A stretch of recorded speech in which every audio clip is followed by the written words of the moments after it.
자, 우리가 이제 이번에 살펴볼 내용이 바로 동기와 정서죠. 137페이지입니다.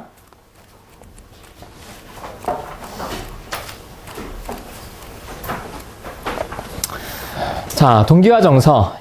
인간의 마음과 행동에 대한 동적인 접근이다 라고 이렇게 말씀을 드렸는데요. 여러분, 밑에부터 보실까요? 정적 접근이라고 할 수 있는 실험 심리학과 좀 대비된다. 자, 이 말은요, 실험 심리학 자체는 인간의 정신세계가 어떻게 구성되어 있느냐, 인간의 정신세계, 지식, 의식 이런 거에 관심이 있었죠.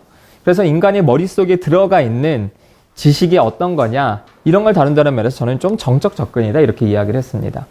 그런데 동기와 정서는 어떤 지식을 갖고 있느냐가 아니라 사람들이 왜 그 행동을 하느냐, 왜 사람들이 저 행동을 하고 움직이느냐, 그런 관점에서 사람들의 마음과 행동을 연구하는 분야입니다. 그래서 이제 동기와 정서인데, 먼저 동기부터 볼까요? 동기라는 거는 목적 있는 행동. 첫 번째입니다. 목적, 방향성. 두 번째, 시작. 세 번째, 유지. 요 세 가지가 충족이 되어야 동기라고 할 수 있습니다. 그냥 무작위적인 행동은 사실은 동기라고 하지 않아요. 그리고 그 행동을 시작할 수 있어야 돼요. 그리고 꾸준하게 어떤 행동을 유지할 수 있어야 됩니다. 여러분이 이 날씨 좋은 3월에 토요일 날 오후에 이 황금 같은 시간에 네, 이렇게 좀 이렇게 와서 이렇게 공부를 하시고 꾸준하게 하시는 것도 목적 있는 행동이죠. 그리고 그거를 시작했고 꾸준하게 유지하시겠죠. 그렇죠? 모임 끝날 때까지. 그런 것들. 저 사람의 동기는 무엇일까? 왜 여러분은 여기에 와서 이 심리학 공부를 하고 있을까? 그런 것들을 따져 묻는 게 동기입니다.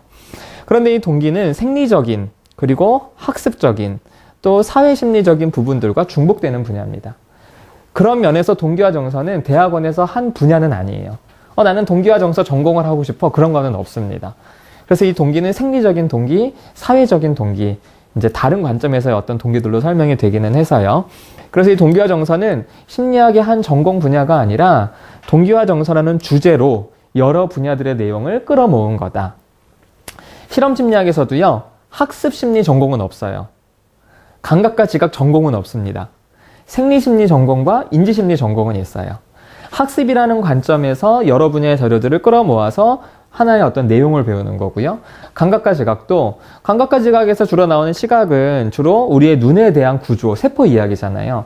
이런 것들은 생리심리학적인 내용이죠. 이런 걸 끌어와서 감각과 지각이라는 주제로 모아놓은 분야잖아요. 전공 분야가 아니라는 겁니다. 이것도 이제 마찬가지예요. 우리가 이제 나중에 살펴볼 이상심리도 전공이 아니에요. 나 대학원 가서 나는 이상심리 전공하고 싶어. 그런 건 없어요. 임상심리나 상담심리를 전공한 사람들이 배우는 수업 내용입니다. 그래서 이것도 이제 마찬가지예요. 자, 그렇다면 동기와 왜 정서가 하나로 묶이느냐?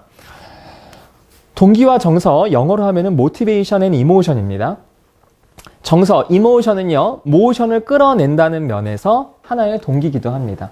여러분, 감정이 화가 났을 때, 기분이 나쁠 때, 혹은 기분이 좋을 때, 사람들은 어떤 행동을 합니다. 그렇죠? 그래서 감정도 우리의 하나의 모티베이션으로 작용할 수 있기 때문에, 모션을 끌어내기 때문에 동기와 함께 이렇게 묶여옵니다. 그래서 어떤 심리학자들은 번역을 정서라고 하지 말고 정동이라고 해야 된다 이렇게 얘기하기도 해요. 그것도 이제 일리 있는 말이죠.